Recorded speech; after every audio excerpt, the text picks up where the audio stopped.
Hey guys, welcome back to my channel. I am extremely excited today to bring you this tutorial, and this time it's not a makeup tutorial, it's a wig making tutorial.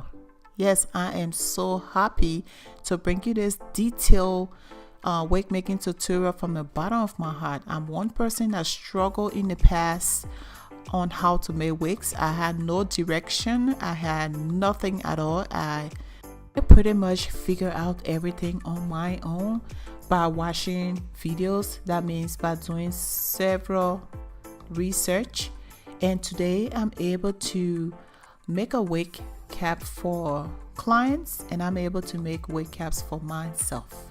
And so the girl out there that wants to make wig, I know there is somebody that's in that situation that I was in 2 years ago, and here I am today. So I encourage you to pursue your dreams, keep working on it, and it's definitely going to come to pass. In order to start making this wig, you need hair, you need the bundles, you need a canvas head, you need T-pins and all of that. And so just follow my directions and let's get into this wig. So I started by measuring my canvas hair. I measure my canvas hair, and I'm going to show you how I measure my canvas hair in another video. But you want to use this measurement in order to get the perfect circumference and the size of your wig. So I started by using like a white pencil. You can use a white chalk or what have you, but I started by using a white eye pencil. And of course you can see my craft there, how I do not know how to draw. But I just, it's just a demonstration. So if you have a steady finger, go ahead, draw your lines perfectly. I try to measure in between each line. I try to measure a centimeter, or if you don't have a tape measurement, just put your finger in between each track, and that's basically what I try to do on that canvas head. And I lay down the frontal, and if you see, I measure it and lay it flat with the T-pins, and that was what I demonstrated at the beginning of the video. Now what you want to do is thread your needle and girl, start sewing on that wig cap. So I'm going with a blanket stitch, but I'm stitching very closely. I try my best to record this video for precision, but the footage is not so clear. But I decided to zoom in so you guys can see what I mean when I say blanket stitch. So the way I make my wigs, I pin it down, but I start sewing from the middle because I don't want the wig to shift. I don't want the frontal to shift on, on the head, on the dunce cap. Even though if you pin it down, it is not going to shift. But just for beginners purpose, I love to make sure that everything is intact. I don't want anything to move. I don't want the wig cap to not be straight, basically. And so all I'm doing is just sewing on the frontal to the mesh dome cap with the blanket stitch method. And now when I get to the end, I'm going to loop the needle twice and tie it twice. And as you can see, I'm tying it twice. Sometimes I tie it 3 times depending on what I want to do. So then I move down to the other side of the wig, of the canvas head, I should say. Now I'm starting to sew from the edge there. I loop, and then I wrap the thread twice, and then I continue to sew on the frontal. So I try to slow it down a little bit so that you guys can see exactly what I'm doing. I try to be detailed as much as possible so that you guys can see and understand what I'm doing. If you have any question, do not hesitate, leave it down below. I'll answer your questions, because I know how it felt when I was in the process of learning how to make wigs. It was so confusing. I didn't understand where I needed to put my frontal. I didn't understand where I needed to lay the tracks. And so I feel doing this wig cap this way is the easiest way for somebody that has no idea whatsoever. So just leave your comments down below, leave your questions down below, and I'll be happy to answer your questions. Okay, so now that I have that frontal laid down, I'm going to the back of the head to start sewing my bundles. And the bundles that I'm sewing on here, this wig I'm making it for myself. Let me be clear, I'm making it for myself and not for a client. And so this is 228-inch bundle and 226-inch bundle and a 20-inch frontal.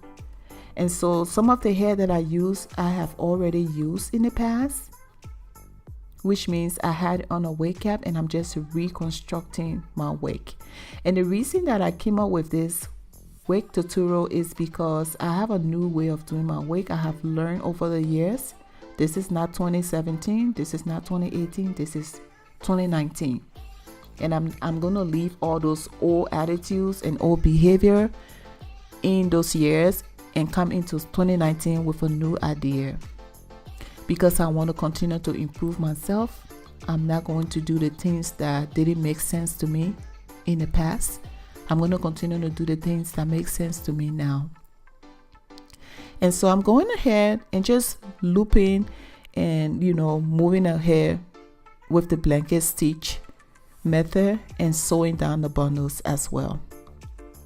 So I was just talking ahead of myself, and I did not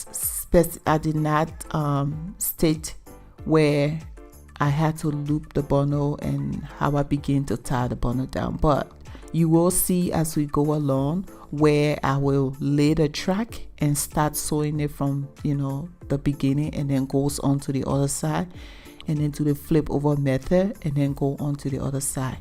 I do not like to cut my wefts. I do not like to cut my clients' wefts. If they do prefer it, yes, I will cut their wefts, but I don't do that. And that's basically to help with shedding and for their wigs to last longer. So all I'm doing is just a repetitive process. I'm just looping, you know, and weaving the hair, looping and weaving the hair, and sewing down the hair, I should say. So basically this is the same way you will weave somebody's hair if you were weaving it. Well, you're not going to draw the lines on the hair, but I'm just saying that's the same pattern you're going to follow. And so yes, I keep moving on. The rest of this is just for you to follow on, and I will come back as we get to another section of the hair. If I have to get a explanation to you, then I will do that. But right now I have completed one of the bundles in the back, and I'm taking a new bundle. And like I said earlier, you are going to see me started from the beginning. So now if you're looking at the wig, you're like, what is she doing? She's leaving space in between there. Yes, I am leaving space in between on the top, because I have to lay a track when I get up to the top. And so I'm leaving space in between the hair here now, so that I can add the tracks there later on. So if you look by the frontal, by the end of the frontal, I did not join the tracks that I'm sewing down. That's because I want to lay a track in between the frontal and the bundles that I've just laid down. So all you have to do is to follow the lines that you drew. That would be your easiest, that would be your best bet. So now, like you see here, this is what I'm talking about, where I left the space in there. The reason I did that is because over time, when you use your wig, the frontal sheds a lot and it might get old. My hair that I sell, you can use it for 5 years And after that, you might want to replace the frontal, or else when you comb your hair, you know, because it's old, the strands of the hair starts to come out. So you will need to replace your frontal. So when you are replacing your frontal, the step that steps that I follow is to lay that one track in between the frontal and the bundles, so that when you are laying your frontal, the bundles are not connected to the frontal. That way it's easy for you to loosen the frontal and replace it. You don't need to do a whole new wig cap. You only need to replace your frontal. And so that's basically the reason of which I left out space for one track to go in between the frontal and the bundles. Does that make sense? Let me know what you think. Will you continue to make your wigs and connect the frontal to the bundles, or are you going to leave that piece where it's easier? For example, even if your frontal ripped, you can replace it, you know, by doing that, instead of having to pay somebody the entire fee to make a totally new wig cap. You can just pay for a repair fee. That means they just replace the frontal and not the entire wig, because in order to make wigs, it does take time. I took about 3 hours making this wig. Making a wig is not just bam bam bam. Unless you are making a wig on a machine, which I will definitely come to you guys with a video on that, but I'm not ready to do that yet.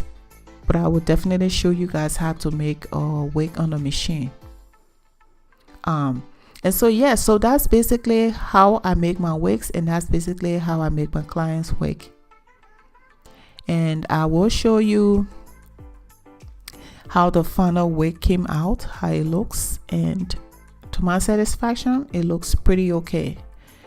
There's several videos here on YouTube that you can watch and incorporate some other tips if you like. If you don't like, you know, the steps that I took, you can watch other videos and use, you know, do what worked best for you, pretty much. But this is how I make my wigs. Make sure when you are at this point that you are sewing those tracks, that you are stitching close together. You don't want to stitch far apart, because that's not going to be cute. The wig is not going to lay down. You're going to end up with some lumps in there. So make sure to have that thing lay flat down, baby. So now this is the final sewing, and this is how the wig turned out. And I like the curl pattern. I'm just brushing through it with a large tooth comb. I also did take some of the old hair and fill in the spaces that I had in there. So guys, that's all I have for this video. Thanks for watching. Don't forget to thumbs up the video if you like it, share it, and most of all, subscribe to my channel so that I can keep doing these type of videos for you guys. I love you, and I'll talk to you another time. Watch out for the part 2 to this video. Bye. I know that I am in bad love with my curling terracotta bronzer, but I do love the outcome of this Fenty bronzer, and they feel very soft to blend. They are so soft to blend.